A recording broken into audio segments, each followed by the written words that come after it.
अब मेरे तलबा इकराम देखिए, एतराज़ तो ये आपने समझ लिया।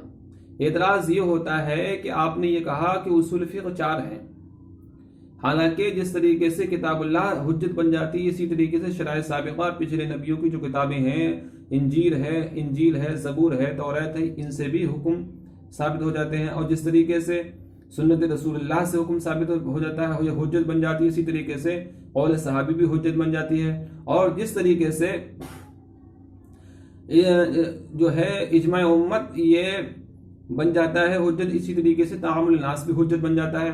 और जिस तरीके से आप ये मेरे तलबा कराम आप ये देख लीजिए, कयास जिस तरीके से हुज्जत बन जाता है, इसी तरीके से इस्तिसहाब भी एक किस्म का कयास ही है, उससे भी क्या बन जाता है, उससे भी हुक्म वो साबित हो जाता है, वो भी हुज्जत बन जाती है। तो अब उसूल फ़िक़्ह 4 नहीं हुए बल्कि उसूल फ़िक़्ह 8 हो गए।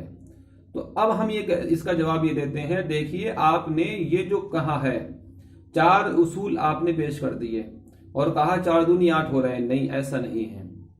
देखिए, आपने जो सबसे पहले शराए साबिक़ा को लाए हैं, तो शराए साबिक़ा यानी पिछली जो शरीयतें हैं तो वो हुज्जत बन जाती है, हम भी कहते हैं हुज्जत बन जाती है, मगर ये उसी वक्त हुज्जत बनेगी जब उसको अल्लाह के रसूल ने बयान कर दिया हो। और जब अल्लाह के रसूल ने उसको बयान नहीं किया है तो वो हुज्जत नहीं बन सकती। अगर अल्लाह के रसूल ने वो हुक्म क्या है बयान कर दिया हो किताबुल्लाह के साथ में, तब वो हुज्जत बनेगी। और अगर किताबुल्लाह के साथ में बयान नहीं किया हो तो वो हुज्जत नहीं बन सकती। और अगर बयान तो किया मगर बयान सराहतन ना किया तो वो अब हमारे लिए हुज्जत नहीं बन सकती। जिस तरीके से हजरत मूसा अलैहिस्सलाम की उम्मत पे ये एक लंबे जमाने तक ये बात उन पे हुक्म नाफिज रहा कि तुम हफ्ते के दिन क्या नहीं करोगे, हफ्ता के दिन तुम मछली का शिकार नहीं करोगे। अब अल्लाह के रसूल ने अपनी उम्मत को बताया ही नहीं, ये हुक्म नाफिज ही नहीं किया, तो अब वो हुज्जत थोड़ी बन जाएगा। अब कोई हफ्ते के दिन अगर मछली मारने के लिए चला जाए तो अब जो है तो वो गुनाहगार होगा, नहीं गुनाहगार होगा। इसी तरीके से जिना की हद जो थी वो तौरात में अलग है, इंजील में अलग है, कुरान में अलग है। और वो भी जो कुरान में जो हुक्म नाफिज हुआ है वो कई मरतबा नाजिल हुआ है।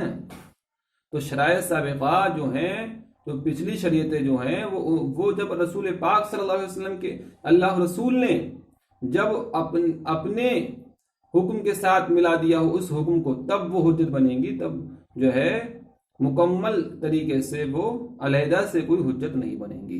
तो अब ये देख लीजिए, तो अलहदा से थोड़ी हुई, वो तो किताबुल्लाह ही के साथ में लाहिक हो गया। और आपने ये कहा सुन्नत रसूलुल्लाह जिस तरीके से हुज्जत बनती है इसी तरीके से कौल सहाबी भी हम भी मानते हैं। हाँ, कौल सहाबी हुज्जत बन जाता है, लेकिन आप ये देखिए रहा कौल सहाबी से अहकाम का साबित होना, तो हम कहते हैं सहाबी का कौल या तो कयास के मुवाफिक होगा या कयास के मुखालिफ होगा। अगर अव्वल है तो कौल सहाबी कयास के साथ लाहिक होगा, और अगर सानी है तो वो सुन्नत के साथ लाहिक होगा। क्योंकि सहाबी जब कोई बात खिलाफे कयास खिलाफ अक्ल कहता है तो उसका मतलब है कि सहाबी ने ये बात रसूल पाक सल्लल्लाहु अलैहि वसल्लम से सुनी है मगर आपकी तरफ उसको मंसूब कर दिया। या तो कोई भी कौल है सहाबी का तो या तो वो कयास के मुवाफिक होगा या मुखालिफ होगा। अगर कयास के मुवाफिक है तो वह कयास के साथ लायक हो जाएगा, और अगर कयास के मुखालिफ है तो अब ये देखना पड़ेगा कि उसने, और अगर कयास के मुखालिफ है तो वो सुन्नत के साथ में लाहिक हो जाएगा। क्योंकि अगर कोई बात ऐसी सहाबी से ये मरवी है जो अक्ल में आने वाली नहीं है, तो अब उस बात को इस बात में महमूल किया जाएगा कि वो बात अल्लाह के रसूल की तरफ वो मंसूब कर दी है। तो कौल सहाबी भी मुस्तकिल कोई हुज्जत नहीं बना है। रहा तामुल नास, ये तामुल नास ये है कि लोगों की आरा किसी चीज पर मुत्तफिक हो जाए, और लोगों की आरा किसी चीज पर मुत्तफिक होता है तो इजमा कहलाता है। लिहाजा तामुल नास इजमा के साथ लाहिक हो जाएगा, और जब ऐसा है तो तामुल नास भी मुस्तकिल हुज्जत नहीं बना। तो तामुल नास ये किसके साथ हो जाता है, ये इजमा के साथ लाहिक हो जाता है तब उस हुज्जत बनेगा, और जब तक तामुल नास इजमा के साथ मुल्हक नहीं होगा उस वक्त तक ये हुज्जत नहीं बन सकता, उस वक्त तक ये हुज्जत नहीं बन सकता। और आप ये देख लीजिए, जो चौथा जो है, चौथा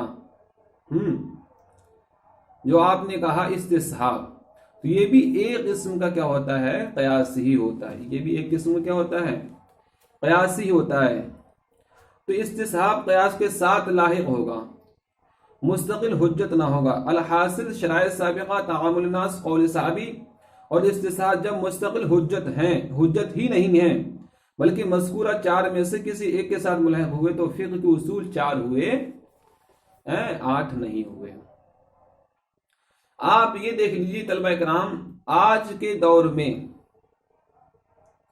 जो असल अहले सुन्नत वल जमाअत को मानने वाला है, बुजुर्गान दीन को मानने वाला है, तो वो व्यक्ति है जो मसलके रजा, मिशन रजा पे चलने वाला है। और अगर कोई ये कहे कि मैं मिशन रजा पे नहीं चलूंगा, बल्कि मैं बुजुर्गान दीन को मानूंगा, तो आप चाहे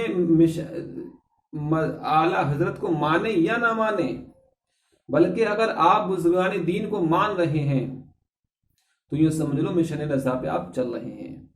अब अगर आप सादात इकराम की पैरवी कर रहे हैं तो आप मिशन रजा को पर चल रहे हैं। लेकिन आप ये समझ लीजिए, अगर आप सादात इकराम को मान रहे हैं लेकिन आला हजरत को गाली बक रहे हैं तो आप मिशन रजा पे चल रहे हैं।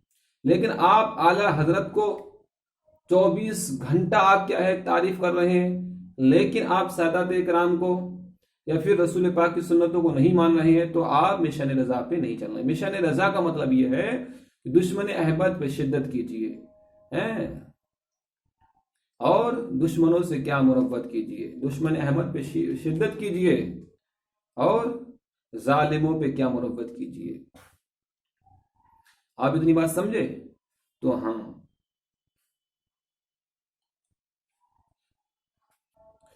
जिस तरीके से आप देख लीजिए कि कोई भी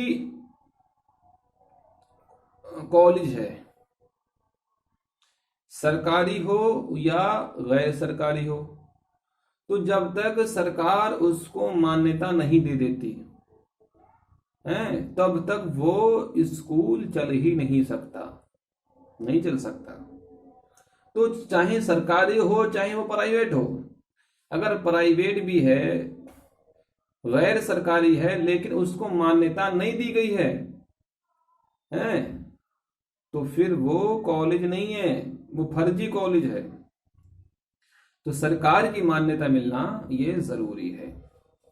जो दौर में जिस सरकार की चल रही है, जिस दौर में जिस सरकार की बात डंका बज रहा है, जिसका सिक्का चल रहा है, उसी के सांचे में चलोगे तब तुम क्या है उरूज पाओगे, वरना उरूज नहीं मिलेगा। जैसे मूसा अलैहिस्सलाम की शरीयत अलग थी, उनके दौर में तौरात पे अमल किया गया। अब तौरात को लिया तो अब थोड़ी नहीं चलेगा। मा काना मुहम्मदुन अबा अहदिम मिन रिजालिकुम, और एक आयत करीमा है वमा मुहम्मदुन इल्ला रसूल क़द खलत मिन क़ब्लिहि रुसुल, हैं। और बहुत सारी आयत करीमा ऐसी हैं जो खातमुन नबिय्यीन का होने का दावा करती हैं। मा काना मुहम्मदुन अबा अहदिम मिन रिजालिकुम वलाकिन रसूलुल्लाहि व खातमुन नबिय्यीन, नबियों के खातम है, नबूवत का दरवाजा बंद हो चुका है, अब कोई नबी पैदा होने वाला नहीं है। तो अब जो है, अब कोई मिर्जा पागल अगर अपनी शरीयत ले आए, या फिर कासिम कोई पागल ये कहे कि नबूवत का मतलब ये थोड़ी है कोई नबी नहीं आएगा, बल्कि इसका मतलब तो ये है कि ये जो है मुमकिन नहीं है। बहरहाल उसने तावीलात बहुत करी हैं कासिम ने, और उसकी बात को मनवा दिया। किसकी? पागल, वो पागल गुलाम अहमद कादियानी, पागल, जिसने सिरे से एक नंबर का झूठ बोला और कामयाबी मिल गई उसे। तो आज इंसान को कामयाबी झूठ पे मिल सकती है, लेकिन कब तक मिल जाएगी? 100 साल मिल जाएगी, 2 साल मिल जाएगी, लेकिन जब हक आ जाता है तो बातिल को मिटना ही पड़ता है। नहीं समझे आप? हाँ।